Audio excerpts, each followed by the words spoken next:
All right, Sooner Nation. So, y'all have done a really good job over the past couple days not melting down over the news and predictions that have gone against Oklahoma and kind of wondering where this position is going. Now, we kind of talked about it in the Discord the other day, very briefly, and I kind of wanted to give my 2 cents on it and talk about where Oklahoma could potentially be going because they've thrown out a couple offers that are actually intriguing and could potentially tell you where Oklahoma's going at this position. Before we dive into it, though, I need to hear from y'all. So join the discussion. Jump down in the comments below. Give me your thoughts as always because I want to hear from y'all. And I loved having you guys part of the community. So it's fun to be able to chat it up with you guys. But if you all have been paying attention to the recruiting trail, and you guys know that Oklahoma lost Nate Roberts to Ohio State. That's where he's committed. Then you know that Lincoln Cure announced his official visits, and Oklahoma does not appear to be one of those schools getting an official visit for the elite tight end Lincoln Cure. But then you might have seen, of course, in the early months, you might have seen Deshaun Brain getting predictions to end up to Oregon by Steve Wiltfong when he was at 247, and Tom Loy, who is a national recruiting analyst at 247 Sports. And then you mosey on over. Yeah, I just said it. You're right. I said it. Mosey on over to On3. And this is where you start to see some concerning predictions. Mason Voth, Josh McCuistion, 2 recent predictions on May 9th for Deshaun Brain to be an Oregon Duck, as well as you've had some that have been in since as early as February from Justin Hopkins, one that was put in March from Derek Young, one that was put in April from Brian Munson. And then you go to Rivals, where you see Parker Thune as soon as the 11th, flipping his prediction from Oklahoma to Oregon. And if you're an Oklahoma fan now, you're kind of asking yourself, what are you left with? What is Oklahoma doing to pick up the pieces? Because what we thought was going to be a promising tight end recruitment, it doesn't look to be promising anymore because you're now sitting here saying what we thought we might get 2 guys. We might not even get 1. You heard me right on that. And although you have Trene Washington, who some believe is able to play the tight end position, I think a lot of people are still wanting a natural tight end, or I guess somebody that has that natural selection at tight end from the recruiting rankings. And there's a couple guys that you can look at. And that's what we're here to talk about today. What's Oklahoma doing? What's the direction next now that you're presumably out on some of your top tight end prospects? And I think obviously the first thing Oklahoma, I think the only thing that makes sense to do is to continue to slowly chip away at Nate Roberts. And you might be asking yourself, well, how are they going to do that? Because this is the second time that Nate Roberts has committed somewhere and it wasn't Oklahoma. Well, let me explain to you. Brother Jake Roberts is on campus at the University of Oklahoma, transferred from Baylor. Senior season. Nate Roberts is going to get opportunities to be on campus to watch his brother. And if you're Oklahoma, you've got to be able to utilize those opportunities and play the slow game here. Because if you utilize Jake Roberts in a manner where Nate Roberts sees, oh, maybe I actually want to be at Oklahoma. Maybe they will utilize me the way I want to be utilized. Well, then guess what?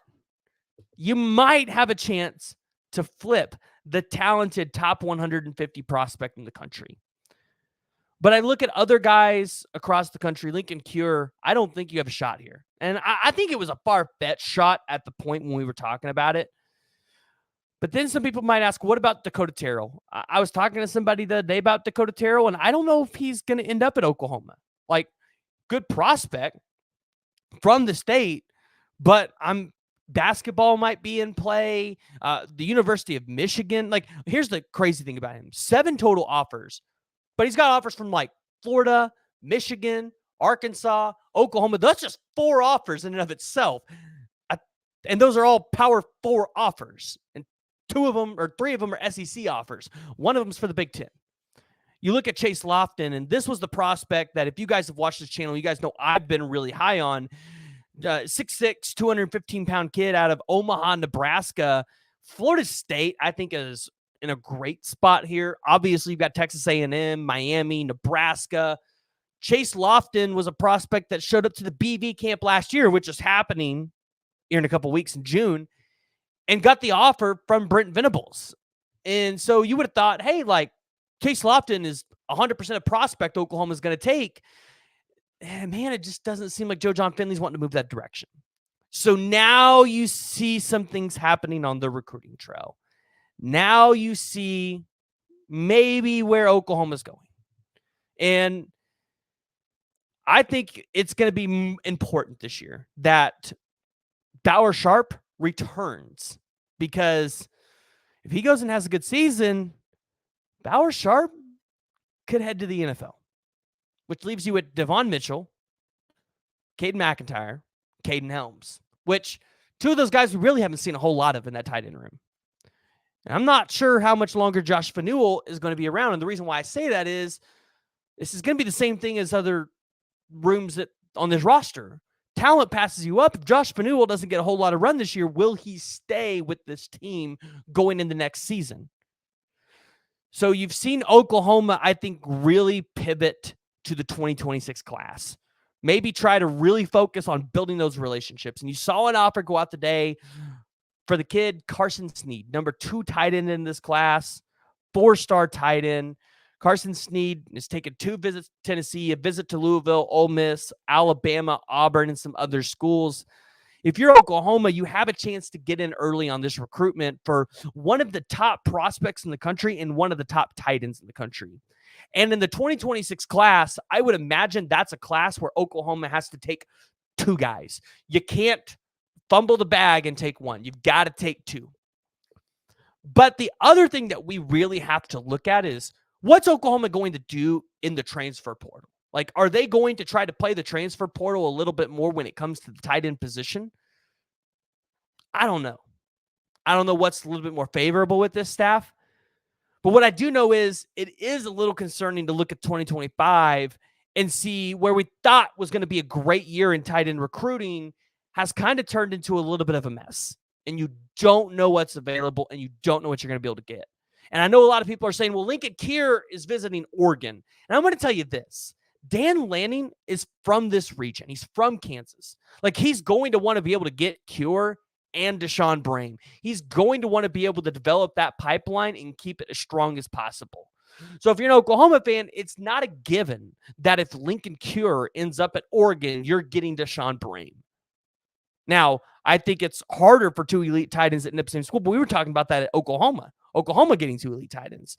So I need to hear from y'all, and I need to get what your guys' thoughts and opinions are, because I thought this was very interesting when I saw the offers go out and I really started to look into the tight end position and kind of see what was going on. So make sure you guys are jumping down in the comments below, giving me your thoughts, your opinions on what you guys think Joe Jon Finley is doing with this room.